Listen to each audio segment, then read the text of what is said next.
2 तारीख को मेरे संसदीय क्षेत्र के अंदर एक गर्भवती महिला पीएचसी पे पहुंचती है और पीएचसी के डॉक्टर स्टाफ कह देते हैं डिलीवरी यहां पर नहीं कराई जाएगी और वहीं दरवाजे में वो तड़पती है और वहीं वो मां अपने बच्चे को जन्म देती है, लेकिन वहां स्टाफ किसी प्रकार को उसको अंदर नहीं ले जाते हैं।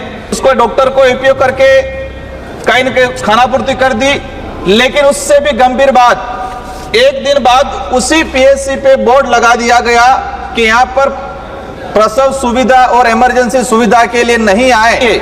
हमारा गुजरात से सटा हुआ इलाका है, वहां पर मजदूरी के लिए लोग आते हैं, लेकिन गुजरात के अंदर प्राइवेट हॉस्पिटल हो या सरकारी हॉस्पिटल हो, विशेषकर प्राइवेट हॉस्पिटलों में जो इलाज के दौरान डेथ हो जाती है, ऐसे कई इशू आए हैं कि इलाज के दौरान मृत्यु हो गई, लेकिन वो बॉडी लेने के लिए, वो बस शरीर लेने के लिए 2-2, 3-3 दिन तक तरस रहे हैं। मेरे बांसवाड़ा और डूंगरपुर दोनों जगह मेडिकल कॉलेज है। मेडिकल कॉलेज में वहां न्यूरोलॉजिस्ट नहीं है, वहां पर कार्डियोलॉजिस्ट नहीं है, एक मेडिकल कॉलेज में सोनोग्राफी नहीं हो पाती है। ये स्थिति बनी हुई है।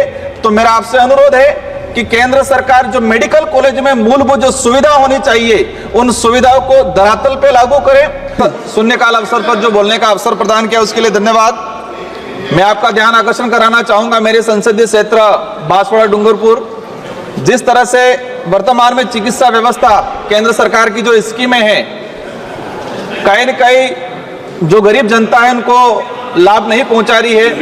मैं आपका ध्यान आकर्षण कराना चाहूंगा, मैंने जिस उद्देश्य से लगाया था मेडिकल कॉलेज में जो व्यवस्था हो रही है, लेकिन जो शून्यकाल लगाने के बाद ही आपके एक ध्यान आकर्षण कराना चाहूंगा, 2 तारीख को मेरे संसदीय क्षेत्र के अंदर एक गर्भवती महिला पीएचसी पे पहुंचती है और पीएचसी के डॉक्टर स्टाफ कह देते हैं डिलीवरी यहां पर नहीं कराई जाएगी और वहीं दरवाजे में वो तड़पती है और वहीं वो मां अपने बच्चे को जन्म देती है, लेकिन वहां स्टाफ किसी प्रकार को उसको अंदर नहीं ले जाते हैं।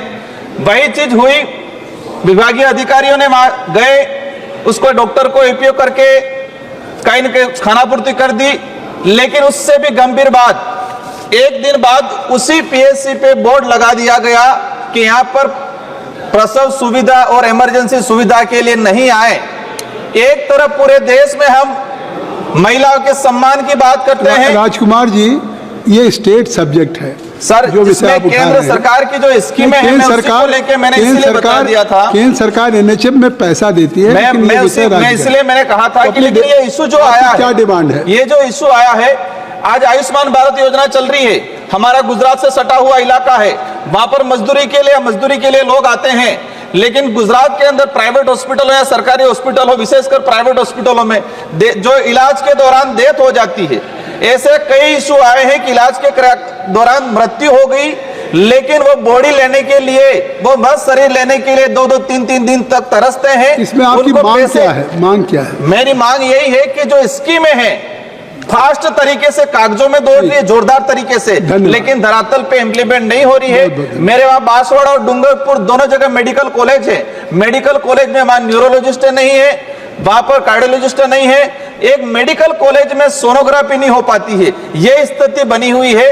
तो मेरा आपसे अनुरोध है कि केंद्र सरकार जो मेडिकल कॉलेज में मूलभूत जो सुविधा होनी चाहिए, उन सुविधाओं को धरातल पे लागू करे। और जो वहां फर्जीवाड़ा चल रहा है और जो चिकित्सा व्यवस्था को जो प्राइवेटीकरण के लिए बढ़ावा दिया जा रहा है, उस पर आप विशेष ध्यान दें और सरकारी व्यवस्था को सुधारें। धन्यवाद।